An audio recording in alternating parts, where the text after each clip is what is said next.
Hey there, young whippersnapper. I see you want to be recognized for your hockey talents. Well, look no further than the Hockey Hall of Fame. That's right, 30 Yonge Street in the heart of Toronto. There's a few requirements to get yourself in there, but let's take a look back at where this place even came from, and then we'll see what it takes to get you in the hall, little Jimmy.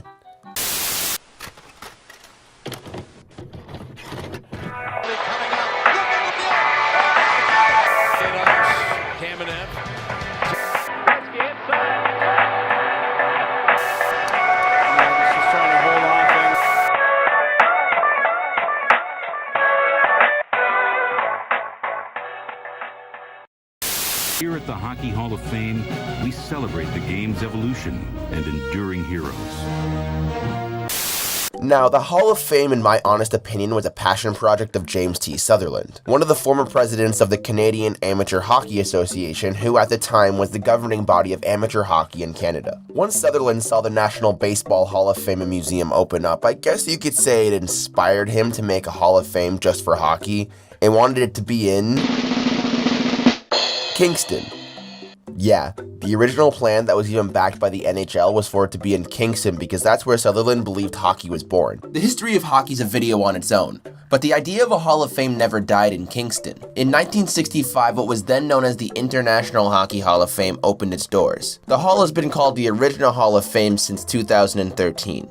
You can call it whatever you want. Anyways, on April 30th, 1945, the hall inducted its first members even though they hadn't had a permanent home yet. Hobby Baker, Charlie Gardner, Eddie Girard, Frank McGee, Howie Morenz, Tommy Phillips, Harvey Pulford, Hod Stewart, and George Vizina. Unfortunately, in 1955, Sutherland passed away, and with him being the largest advocate to have the Hall of Fame in Kingston, that plan ended up fading away. By 1958, with no permanent building, Clarence Campbell, the then president of the NHL, joined forces with the CNE. For those of you non-Canadians that don't know what the CNE is, it stands for the Canadian National Exhibition. The CNE is one of the biggest fairs in North America with fun rides, places to shop, and lots of food. So if you're in the Toronto area from mid-August to Labor Day, go check it out. By the way, this is not an ad. Where was I? Oh yeah, so the NHL teams up with the CNE to add a new building to the Canadian Sports Hall of Fame located at Exhibition Place in August of 1958. It was a huge success. The first permanent home of the Hall of Fame was opened on August 26, 1961, and by 1986, the Hall of Fame was running out of space, and the board of directors decided that a new home was needed. In 1992, the plan to move was executed, and its half was taken over by the Canadian Sports Hall of Fame. The building is now destroyed, and in place is the BMO Field. Development of the new location began, and the new Hall of Fame officially opened June 18, 1993. It's located inside an old Bank of Montreal branch. The Hockey Hall of Fame now hosts more than 300,000 visitors a year. So, Jimmy, you want to be in the hall? What does it take to get there? Well, it's not that complicated. As of 2018, new members can be inducted into the Hall of Fame as players, builders, or on-ice officials. The builders category includes coaches, general managers, commentators, team owners, and anyone who's helped build the game. In 1988, the category veteran players was added for those players that were good, but there were too many other players that stood out a bit more. In 2000, they got rid of that category. So to officially get in, you must be selected by an 18-person committee which consists of Hall of Fame members, hockey personnel, and media personalities associated with the game.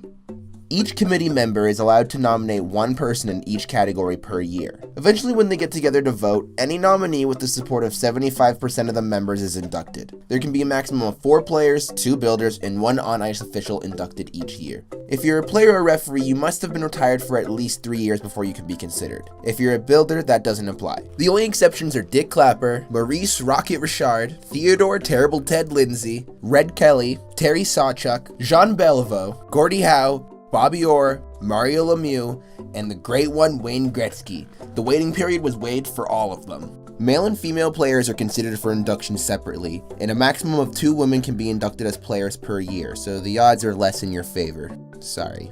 Now all you need to do is go to the induction ceremony hosted at the hall each year, claim your prize, and kick back with the greats. So that's all it takes. You been taking notes, Jimmy?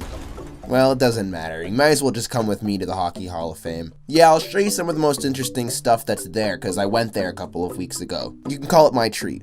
I'll just highlight my favorite aspects of the hall, but here's the Hockey Hall of Fame. The entrance is located inside Brookfield Place. A lot of the entrance consists of jerseys and many items related to the game. Some interesting things would be the tools they used to put the names on the Stanley Cup.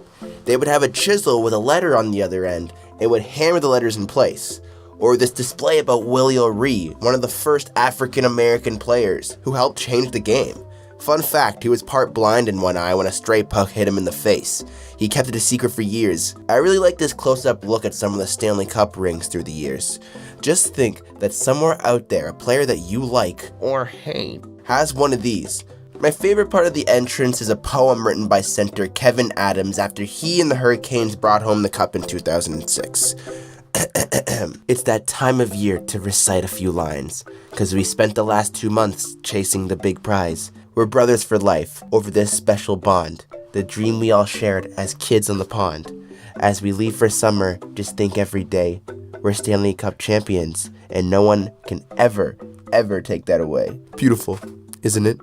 It shows it meant a lot to him, and we're all big nerds deep down. The next area of interest would be the International Ice Hockey Federation Hall of Fame. It's meant to honor those that have made an impact in hockey both internationally and in their home countries. Just like the Hall of Fame, the IIHF Hall of Fame inducts players, referees, and builders each year. There's even some overlap with people like Mario Lemieux and Igor Larionov inducted in both Hall of Fames. Jerseys from different countries I didn't even know had hockey teams are shown off. There's an interesting interactive display that shows informational videos about past hockey memories and this creepy lady. Ew. Anyways, after the IIHF Hall is a replica Montreal Canadiens change room. It's a 2-scale recreation of the Montreal Forum change room. Jerseys of Montreal players who were inducted into the hall prior to the forum's closing hang. A banner along the top reads the Inflander Fields poem. This part is so captivating thinking about what was going through the players' minds while they sat before a game. I just really wanted a nice picture. The next room is for you gamers. There are 2 interactive games that run off of the NHL game systems. EA Sports. It's in the game. Yeah. So, there's a goalie game where you have pucks being hurled at you and you have to save them. And there's a shootout game where you take shots at a goalie. I watched the video where Sidney Crosby scored only 3 times and I scored twice, so not too shabby, and Jade scored once too. Most of what's left are interesting exhibits, like here for example, the many goalie masks throughout the years. There's some masks with great designs, like Ken Reagan of the Pittsburgh Penguins. He had the penguin from Batman on the top. It's Danny DeVito. The recreation of Maple Leaf Gardens is nice, but Jade didn't like the creepy faces next to it. You'll notice that all around are jerseys from the NHL teams and their AHL affiliates.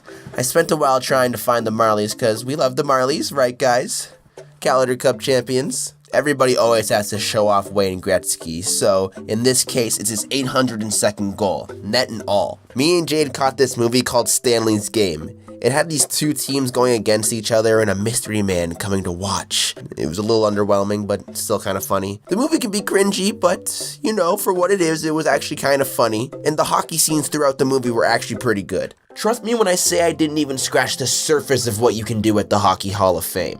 Around every corner, there's always something new to play with or learn about, and I love that. Trust me, it's well worth the price of admission, which is $20, by the way.